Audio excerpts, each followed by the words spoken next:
안녕하세요. 충남 공주에서 그림 그린 여자 김용지입니다. 오늘은 12월 17일 밤이에요. 목요일. 오늘 일정을 다 마치고 책을 읽으러 화실로 왔습니다. 이어서 읽겠습니다. 공주 역사 이야기. 인물로 본 공주 역사 이야기. 혈흔천, 효가리의 유래. 향덕의 일화에서 삼국시대부터 효를 중시했음을 알 수 있다. 백제는 효행을 정치와 사람 사이의 근본으로 중시했고, 고구려 태학이나 신라 국학 같은 교육기관에서 효경을 필수 과목으로 가르쳤다는 기록도 보인다. 소학동 큰 길가에는 효자 향덕 정려 비각이 서 있다. 그 안에 있는 비석은 두 개다. 경덕왕 때 세운 비석은 남아있지 않고 그 후 세운 비석은 아랫부분만 남아있는데 정확한 건립 연대는 알 수 없다. 또 하나의 비석은 1741년 영조 17에 건립되었는데 신라 효자 향덕 지려라고 쓰여 있다. 당시 충청도 관찰사로 부임한 조영국이 비문을 작성하고 이덕현이 글씨를 썼다고 한다.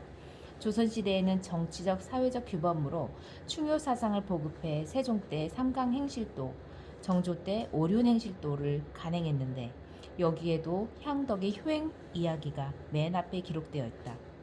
조선 사회를 유지하는 윤리의 기본으로 삼은 것이 삼강오륜이다.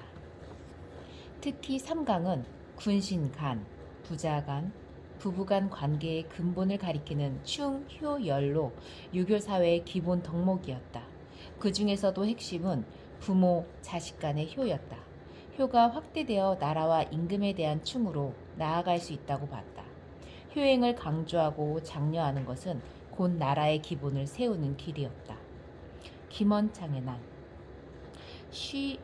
잊히지 않는 망국의 기억. 백제가 멸망한 지 160여 년이 지난 822년 봄, 웅진의 새 나라가 탄생했다고 선포되었다. 웅천주 도독 김원창이 장안을 세운 것이다. 삼국을 통일한 신라에서 반란이 많이 일어났으나 당시까지 신라 자체를 부정한 경우는 없었다. 그런데 옛 백제 수도이자 경주에서 가장 먼 변방인 웅진에서 새로운 왕조를 주창한 것이다. 삼국사기는 이렇게 기록하였다. 웅천주의 도덕 김원창이 그의 아버지 김주원이 왕이 될 수 없었음을 이유로 반란을 일으켰다. 국호를 장안이라 하고 연호를 경운이라 했다. 무진주, 완산주, 청주, 사벌주의 사주도덕과 국원경, 서원경, 금강경의 사신, 그리고 여러 분연의 수령을 위협해 자기 소속으로 만들었다. 660년 백제가 당나라 13만, 신라 5만의 연합군에 패망한 뒤 웅진에는 당나라의 웅진도독부가 설치되었다. 마지막 왕 의자왕과 왕자들, 대신들, 그리고 백성들 1만 2,807명이 당나라로 끌려갔다. 또한 상당히 많은 백제인이 외국으로 망명했다. 왕자 부여풍을 왕으로 세우고 3년간 치열하게 벌였던 백제 부흥 전쟁도 663년 완전히 평정되었다. 665년 8월 당은 의자왕의 아들 부여융을 웅진 도독 대방군왕에 임명하고 이듬해 취리산에서 회맹을 치렀다. 당나라 장수 유인원이 입회한 가운데 부여융과 문무왕은 백마의 피로 입을 적시고 하늘과 땅에 화친을 맹세했다. 부여융으로 하여금 백제왕들의 제사를 지내고 옛 강토를 보존하게 한다. 낮의 양국은 서로 환난을 구하고 형제처럼 돕고 지낸다라는 내용이었다. 한반도 지배를 꾀하던 당나라가 백제 부흥전제를 무마하고 신라를 견제할 목적으로 준비한 의례였다. 하지만 670년을 전후해 신라는 당군을 축출했고 웅진 일대는 686년 웅천주라는 새로운 이름을 얻었다. 웅천주 주도로서 웅진은 충청 지역 13군 13개군 29개 현을 통할하는 행정 중심지 역할을 맡았다. 진골 귀족들의 왕위 뺏기 전쟁.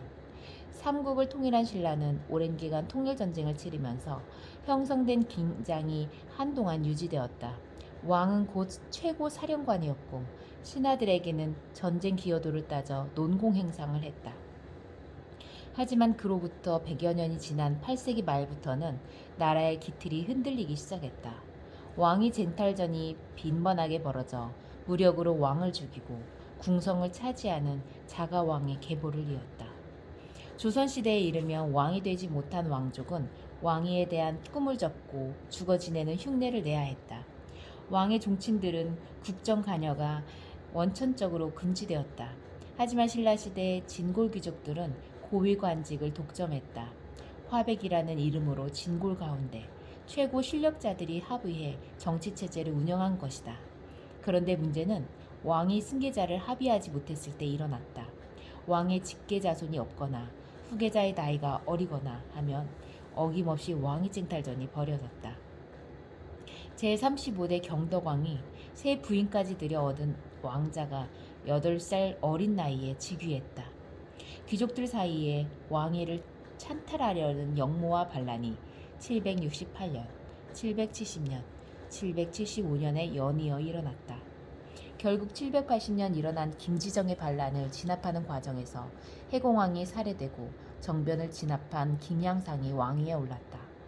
함께 난을 진압한 김경신은 상대등이 되었다. 임금은 하늘이 허락돼야 되는가? 선덕왕은 왕위에 오른 지 6년 만에 대를 이을 왕자도 없이 세상을 떠났다.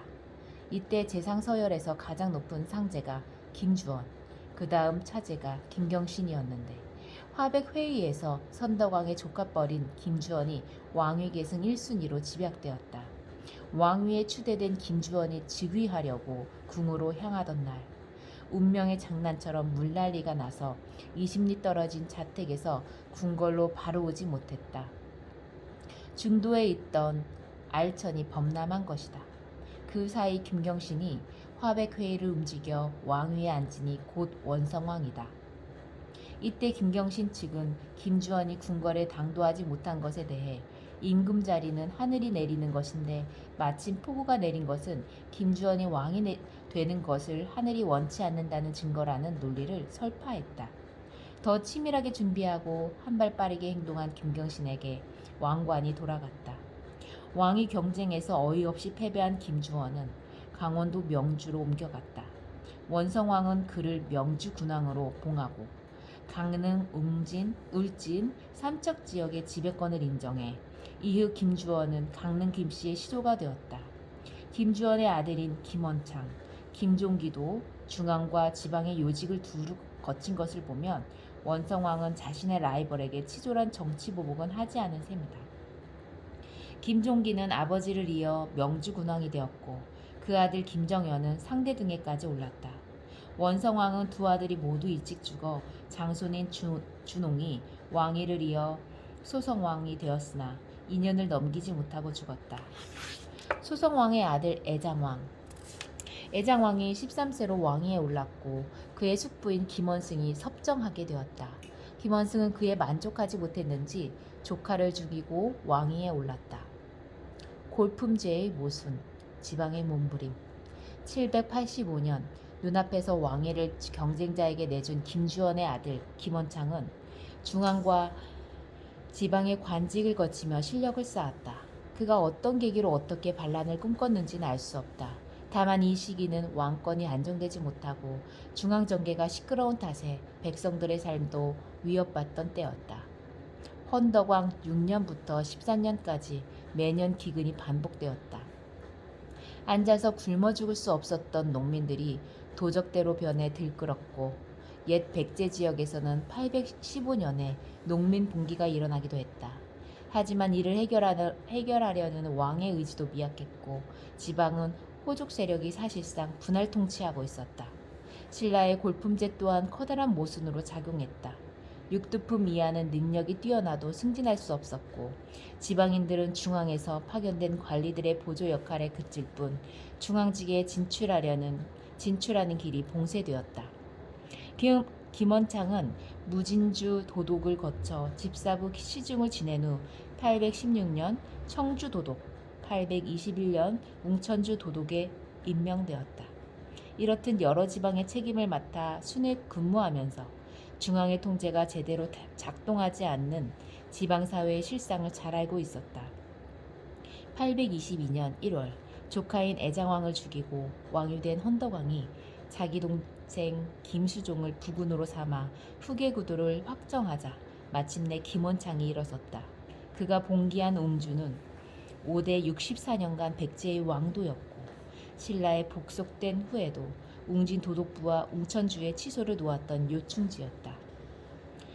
백제의 옛 땅을 석권하다. 김원창이 어떤 구체적 대안을 가지고 각지의 지방 세력을 거사에 참여시켰는지는 불분명하다. 하지만 김원창과 뜻을 같이한 지방 세력은 꽤 광범위했다. 그가 한때 다스렸던 무진주 청주는 물론 완산주, 사벌주의 도독들이 동조했고 국원경, 서원경, 금관경의 장관을 비롯한 많은 군현의 수령도 호응했다.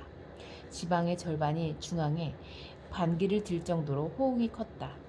김원창이 세우려던 국채와 비전은 알 수 없지만 국호와 연호를 따고 선포한 것은 신라를 대체할 왕조의 출현 가능성을 예고한 것으로 볼 수 있다. 신라가 백제와 고구려를 무너뜨리고 당나라 군사까지 축출한 670년부터 150여 년이 지나 독자적인 나라를 세우겠다는 움직임이 처음으로 나타난 것이다. 전체 구주 5소경 가운데 사주 3소경이 반란에 참여했는데 이는 옛 백제 지역과 거의 일치한다. 하지만 김원창이나 사주도독들, 3개 소경 사신이나 수령들은 모두 중앙 출신의 지방관이었다. 옛 백제 지역을 중심으로 경주를 포위하는 형세가 된 것은 통일신라의 통합정책이 한계를 드러낸 것으로 보인다. 반면에 한산주, 우두주, 삼량주, 패강진, 국원경 등지의 수령들은 김원창의 거사에 참여하지 않고 사태의 추이를 지켜보았다.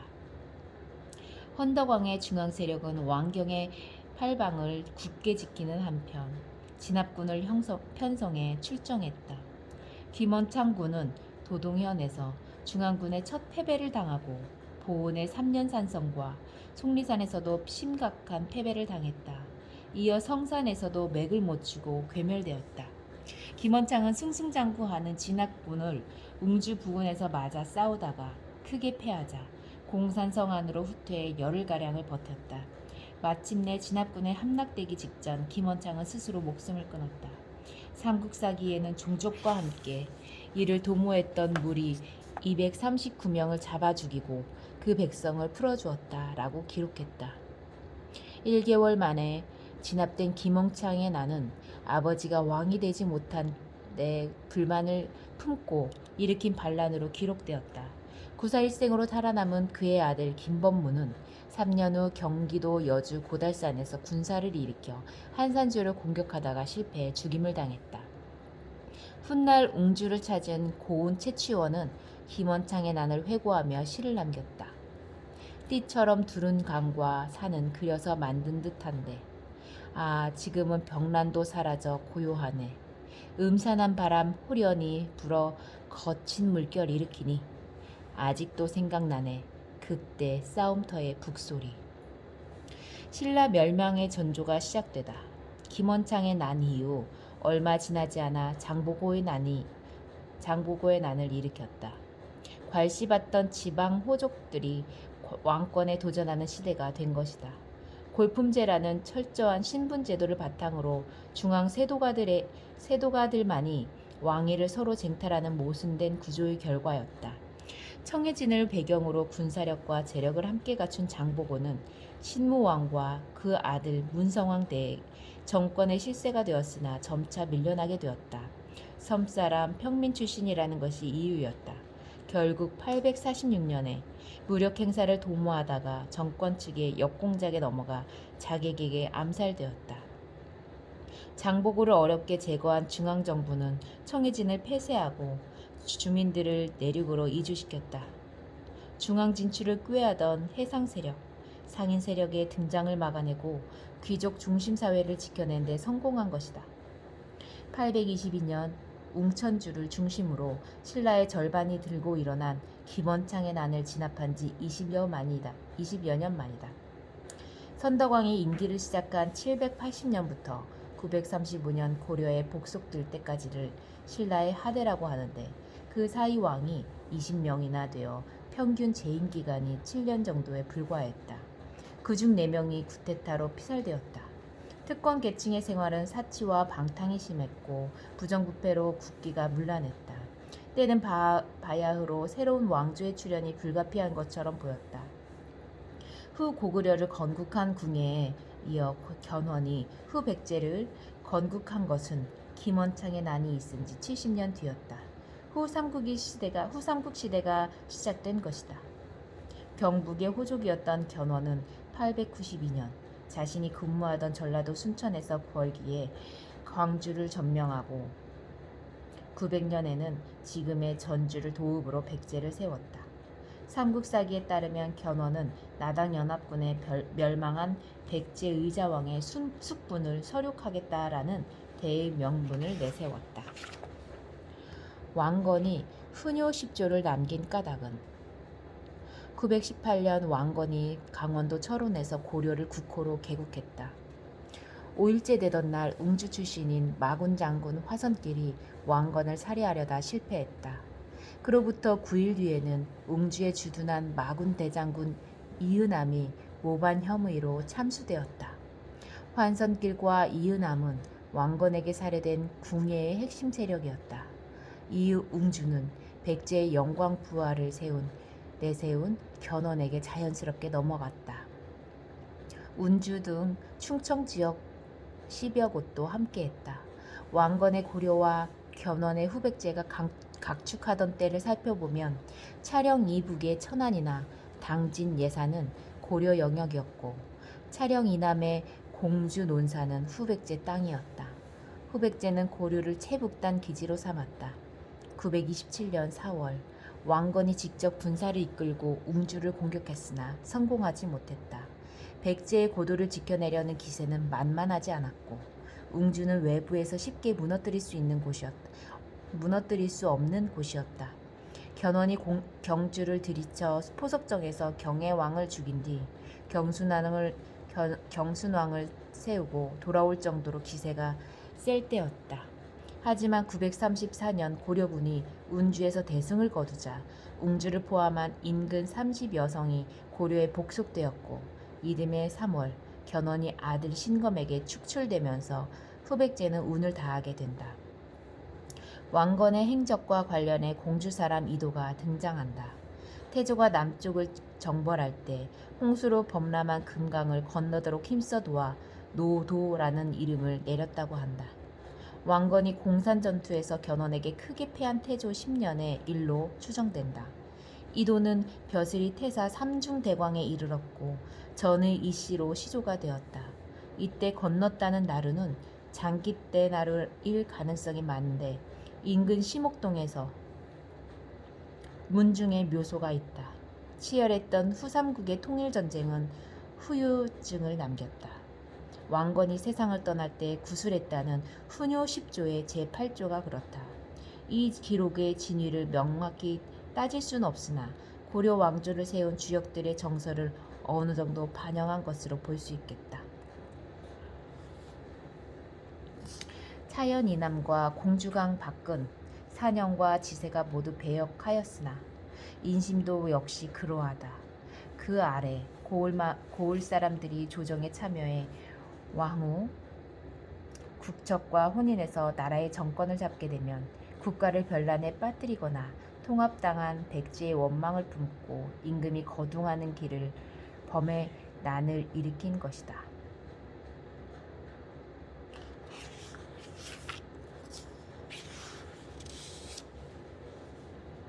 정진, 고려 다섯 임금의 스승이 되다. 공주 남열사에서 출가하다. 공주 출신 승려로 신라말 고려 초의 이름을 가장 높이 남긴 인물이 정진대사 긍양이다. 경북 문경 봉암사에 있는 정진대사 원오탑비에 그의 일대기가 상세히 기록되어 있다. 이 비는 965년에 건립되었는데 보물 172호로 지정되어 있다. 정진대사의 성은 왕씨, 이름은 긍양이다. 통일신라 말기인 878년 웅주에서 출생했다. 어려서부터 유학을 공부하다가 공주 남열원의 여해선사에게 나아가 머리를 깎고 20살에 계룡산 보원사에서 계를 받았다. 그리고 서열원에 머무르던 양부선사에게 법을 받게 된다. 양부선사는 문경 봉암사를 세운 지징대사 도원의 수제자인데 긍양이 나중에 그 뜻을 이어 봉암사를 중창하게 된다. 공주의 남열사 서열사는 의당면의 동열사, 주미동의 주미사와 함께 백제시대 사열사로 꼽힌다.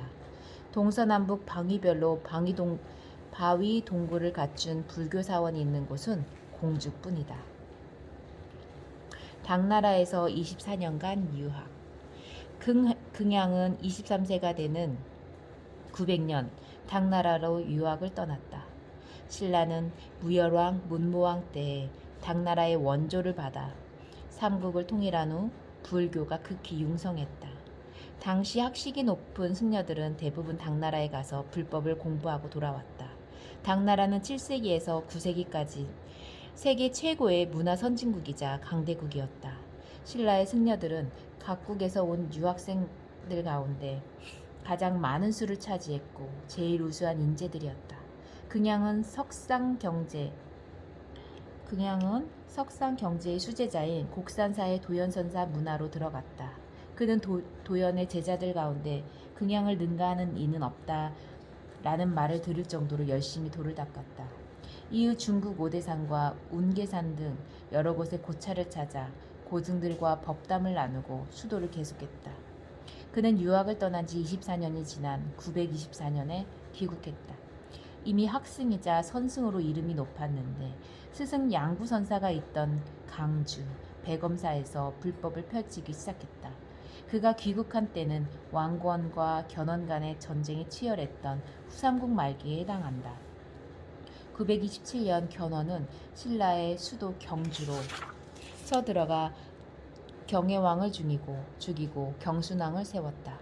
하지만 고려가 930년 안동에서 934년 운주에게 크게 이김으로써 이후 웅주를 포함한 충청도 30여 개 성도 고려에 복속되었다.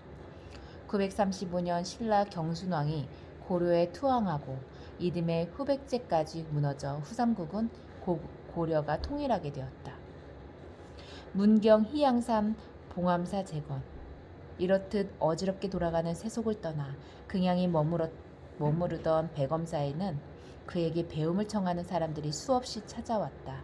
그의 명성은 전국에 알려져 신라 경혜왕도 귀의의 뜻을 전하며 봉종대사라는 벼로를 내렸다. 그는 935년 문경 희양산에 있는 봉암사로 옮겼다. 봉암사는 신라 말기인 879년에 지증대사가 창건했지만 전란으로 소실되어 폐허나 다름없었다. 심충이라는 이가 절을 지어달라고 지증대사에게 청해서 가보니 스님이 살지 않으면 도적의 소굴이 될 땅이었다. 경내에는 잡풀만이 무성했는데 신기하게도 지증대사의 부도와 적초탑비가 굳건하게 산문을 지키고 있었다. 봉암사지에 따르면 이때 긍양이 중창한 절의 법당이 10채, 승당이 16채, 행랑, 누각이 14채, 부속 건물이 10채, 산내 암자가 9채였다고 한다. 긍양은 무너지 산문을 일으켜 세웠을 뿐 아니라 설법할 때 대중 3천여 명이 운집할 정도로 법력을 떨쳤다. 구산 선문의 하나인 희양산문이 그로써 성립되었다. 봉암사는 이후 여주 고달원, 양주 도봉원과 함께 광종의 직접 후원을 받은 고려 3원의 하나가 되었다. 다섯 임금과 불법을 논하다. 고려 태조는 물론 해종, 정종, 광종 등 역대 왕이 모두 긍양을 스승이 예로 대했다. 긍양은 불교 국가를 세우기 위해 역대 왕들과 함께 많은 힘을 기울였다. 936년 태조 왕건이 후삼국을 통일하자 직접 왕을 찾아가 불교 정책을 자문하고 해종이 즉위하자 축하하는 편지를 보냈으며 정종 즉위 후 초대를 받아 설법했다. 광종 2년에는 왕의 초빙으로 개경의 사나 선원에 머물게 되었는데 왕으로부터 증공대사라는 존호와 함께 스승으로 예우받았다. 긍양이 절로 돌아올 때에는 그에게 귀한 불교 서적을 증정하는 등 예의를 갖췄다. 긍양은 956년 8월 봉암사에 입적했다.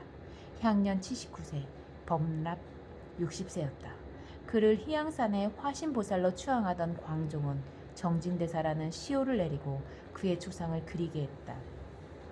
고려시대의 승탑은 국사나 왕사에 오르니만 세울 수 있었는데 광종이 원호라고 내린 정진대사탑의 비문은 이몽류가 짓고 글씨는 명필 장단열이 썼다. 그렇게 광종 16년 건립된 것이 문열 봉암사에 있는 정진대사 원호탑이다. 팔각 원당형의 부도탑으로 지증대사 적조탑과 모양이 비슷하다. 봉암결사로 이어지다. 봉암사는 선종의 대표적인 아오파, 즉 구산선문의 하나인 희양산문의 본거지다. 근래에 와서 조계종의 혁신운동인 봉암사 결사로 널리 알려졌다.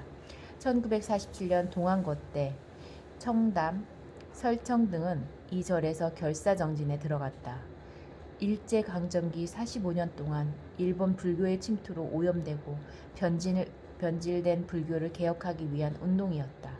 수행자 본연의 자세로 개요를 엄격히 지킬 것을 강조하는 부처님 법대로 살자라는 주제 아래 1950년 봄까지 진행되었다.